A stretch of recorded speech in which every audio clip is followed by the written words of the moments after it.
صدمنشانه قرار گرفت. یکی از اون مناطق میدون هوره که من همونطوری که پشت سرم مشاهده میکنه یا آقای نظری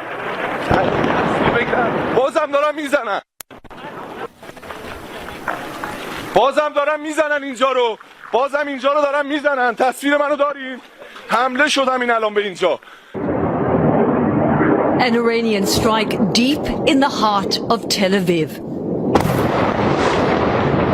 For the fifth straight day, the skies above the city lit up as Israel's air defense system intercepted one Iranian missile after another.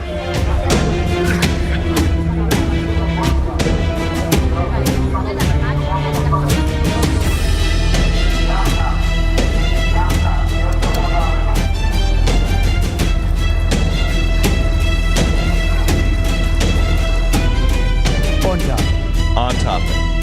Iran, we're doing very well.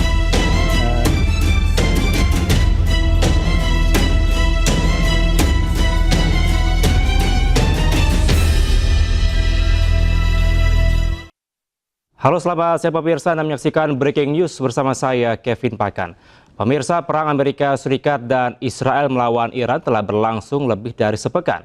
Saat ini serangan masih berlangsung, telah memakan ribuan korban jiwa dan belum ada tanda-tanda akan adanya gencatan senjata.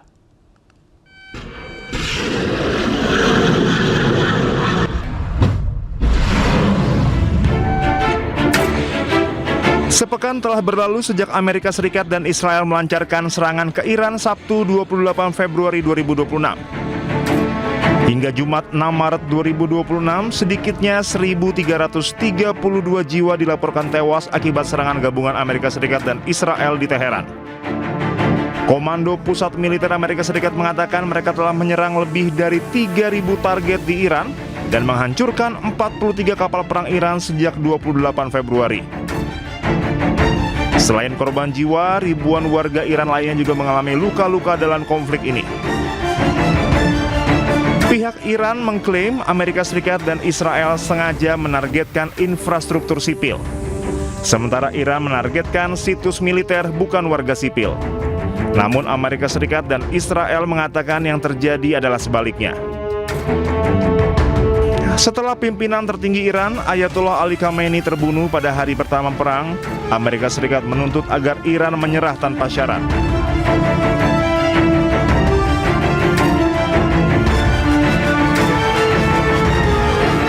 Selain itu, untuk mengakhiri konflik, Amerika Serikat juga menuntut turut serta dalam pemilihan pengganti Khamenei sehingga dapat memastikan pimpinan tertinggi Iran yang anyar dapat diterima. Kini sejumlah negara termasuk Indonesia telah berkomitmen membantu upaya mediasi Amerika Serikat dan Iran. Ini menjadi salah satu sinyal pertama dari setiap inisiatif diplomatik untuk mengakhiri konflik.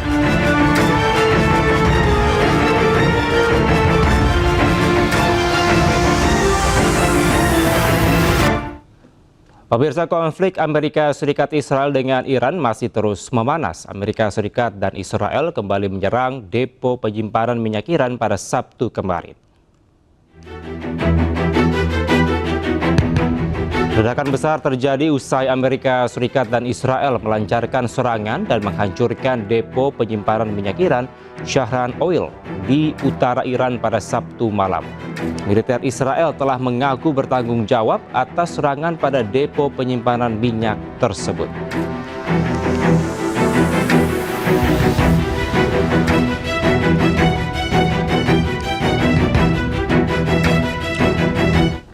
Sementara Korps Garda Revolusi Iran (IRGC) merilis rekaman gelombang ke-22 operasi True Promise 4 yang menargetkan area vital Amerika Serikat dan Israel.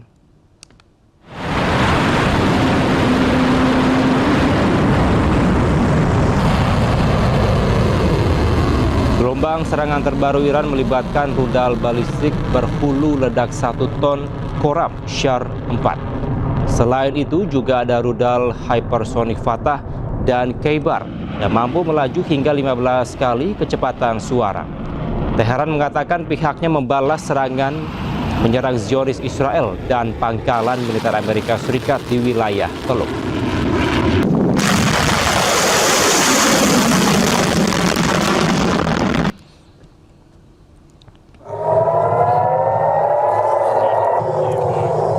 Ratusan rudal dan drone kamikaze Iran menembus langit Tel Aviv.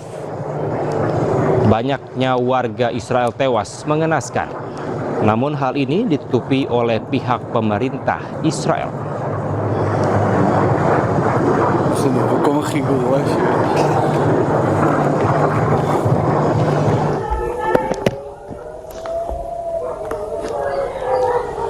Meski telah mengaktifkan sistem pertahanan udara Iron Dome, namun sejumlah wilayah Israel justru berhasil ditembus oleh rudal hypersonic Iran. Teheran terus mengobarkan semangatnya untuk bombardir kawasan Israel dan aset-aset Amerika Serikat di kawasan Teluk.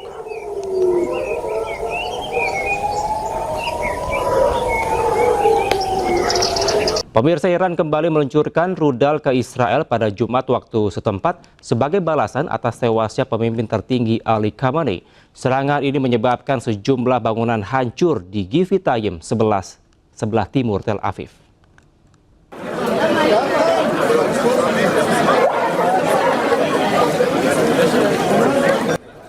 Pecahan rudal menghantam jalan di kota Givatayim, sebelah timur Tel Aviv pada hari Jumat, merusak beberapa bangunan setelah pertahanan udara mencegah rentetan serangan yang diluncurkan dari Iran.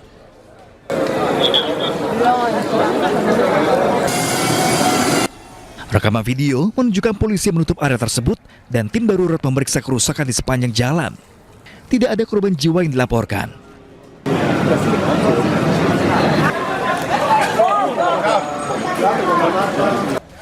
Menurut Kementerian Kesehatan Israel, sebanyak 2.328 warga Israel yang hampir setengahnya berasal dari wilayah Tel Aviv telah dievakuasi sejak awal perang.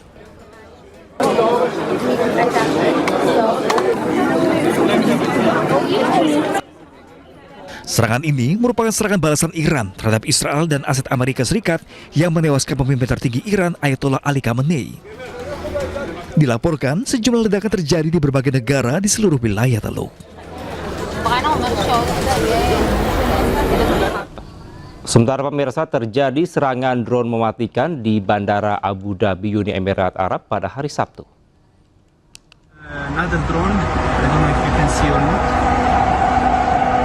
Serangan tersebut membuat ledakan besar di kawasan Bandara Abu Dhabi. Pada serangan ini terekam oleh ponsel milik warga hingga membuat kepanikan. Sementara pada serangan drone ini belum ada yang bertanggung jawab atas penyerangan tersebut.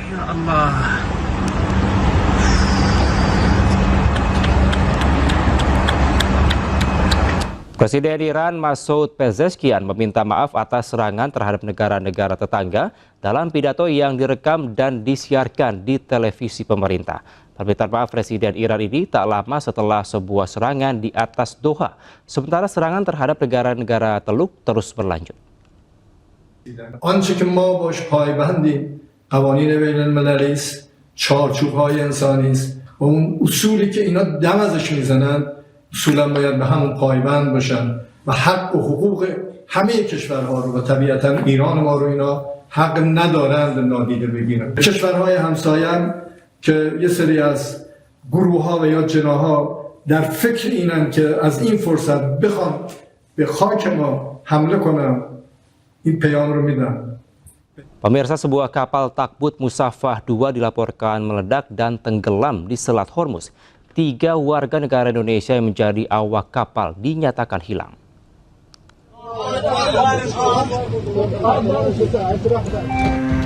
Kapal Musafah 2 berbendera Uni Emirat Arab menjadi target serangan di Selat Hormuz. Peristiwa terjadi sekitar pukul 2 dini hari waktu setempat.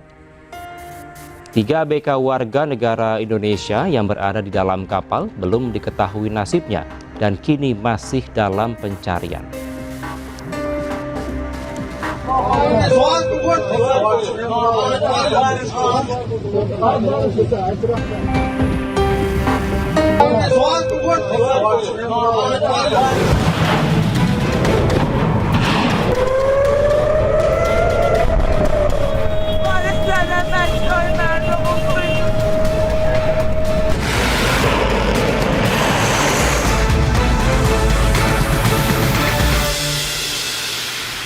Anda masih di Breaking News pemirsa. Dalam 36 jam operasi Epic Fury Amerika Serikat dan Israel hujani Iran dengan 3.000 rudal presisi. Sementara Iran melepaskan lebih dari 1.000 amunisi di seluruh kawasan pada periode yang sama.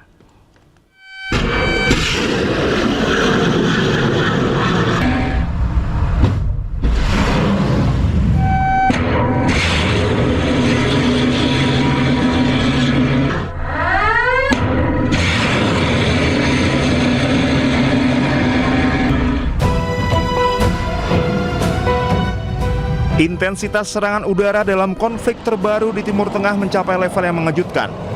Dalam 36 jam pertama, operasi Epic Fury Amerika Serikat dan Israel telah meluncurkan lebih dari 3.000 amunisi berpemandu presisi dan rudal pencegat ke wilayah Iran.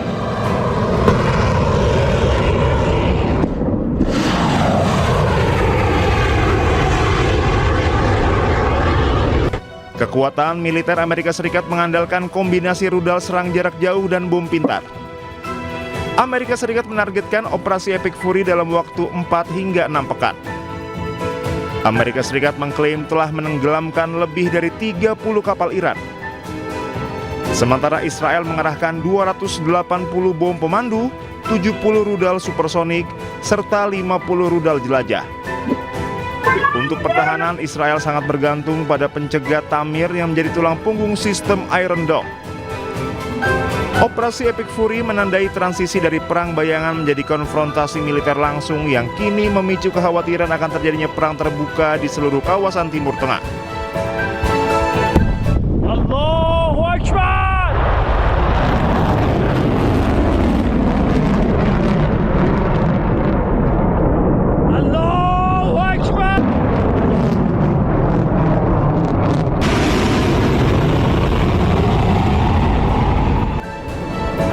Sementara Iran diperkirakan telah melepaskan lebih dari 1.000 amunisi di seluruh kawasan pada periode yang sama. Hal ini memicu aksi tangkisan besar-besaran oleh sistem pertahanan udara Amerika Serikat, Israel, dan sekutu. Dan pemirsa, untuk membahas selengkapnya perang antara Amerika Serikat, Israel, dan Iran, kami sudah terhubung dengan pengamat Timur Tengah, Hasibullah Satrawi. Selamat siang, Pak Satrawi. Selamat siang, Mas Kevin. Baik, Pak Satrawi, nampaknya eskalasi konflik semakin meluas antara kedua negara dan ini saling serang. Tanggapan Anda? Ya, kalau kita lihat perkembangan di hari ke-9 ini, persisnya kurang lebih di jam 217 semenjak operasi ini dilakukan pada hari Sabtu jam 1 siang waktu Indonesia Barat, memang mengalami eskalasi yang memuncak kembali, terutama kalau kita bandingkan dengan hari ke-8 kemarin. Hari ke-8 kemarin kita lihat minimalnya ada pernyataan dari Presiden Mas'ud Pezeshkian yang meminta maaf kepada negara-negara di Arab Teluk, kepada negara-negara tetangga yang dalam beberapa hari terakhir menjadi sasaran serangan. Jadi walaupun ini tidak otomatis menghentikan serangan, tapi pernyataan ini cukup memberikan efek kejut dan mendinginkan sebentar.